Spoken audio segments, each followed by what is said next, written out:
Eccoli in azione nella notte tra il 10 e l'11 febbraio i quattro giovanissimi ragazzi responsabili del furto della bandiera issata sul pennone della sede ANA di Vittorio Veneto.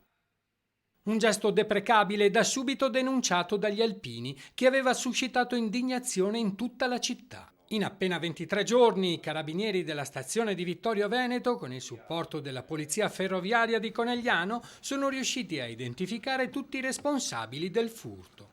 La soddisfazione del presidente della sezione cittadina degli Alpini. Non avevamo dubbi che sarebbero arrivati a questo risultato individuando i responsabili. Gli studenti ora denunciati alla Procura della Repubblica dei minori di Venezia sono quattro, di età compresa tra i 15 e i 17 anni, residenti a Vittorio Veneto e Conegliano.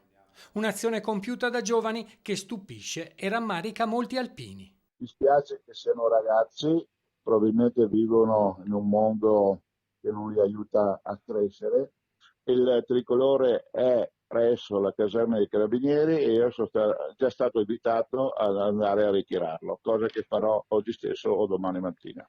Tutti gli istanti sono stati immortalati dagli obiettivi delle numerose telecamere del sistema di videosorveglianza nell'ex deposito merci della stazione ferroviaria di Vittorio Veneto.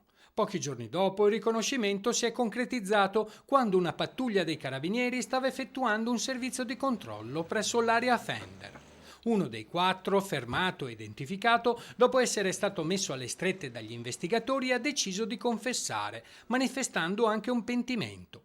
Successivamente il minore ha quindi deciso di riconsegnare spontaneamente il tricolore che custodiva nella propria abitazione. Grazie alle indicazioni fornite dal ragazzo, i militari sono poi risaliti all'identità degli altri quattro, che sono stati denunciati per il reato di concorso in furto aggravato. Gli alpini, nonostante tutto, sono pronti a perdonare. Assolutamente sì, e laddove soprattutto vediamo un gesto, un segno di pentimento loro.